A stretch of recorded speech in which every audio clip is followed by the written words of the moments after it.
Hi hello అందరికీ నేను ఈరోజు అవిసె పొడి చేస్తున్నాను. అవిసెలు చాలా మంచివండి. అవి చూడండి, ఫస్ట్ ఇనుప బాండ్ అయినా ఇనుప పెంక్ అయినా దాంట్లోనే వేయించాలి. నాన్ స్టిక్ దాంట్లో వేయించోదు, ఇది సెట్ కాదు పొడి. ఇట్లా వేడి అయ్యాక అవిసెలు వేయాలి.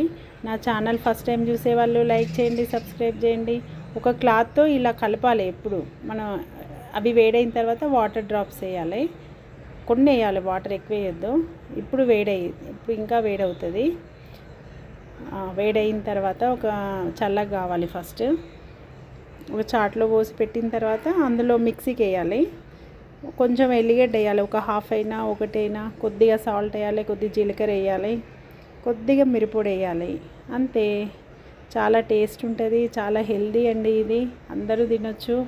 చాలా ఒమేగా 3 ఉంటుంది దీంట్లో, అన్నిట్లోకి బాగుంటుంది. ఓకేనా? Thank you.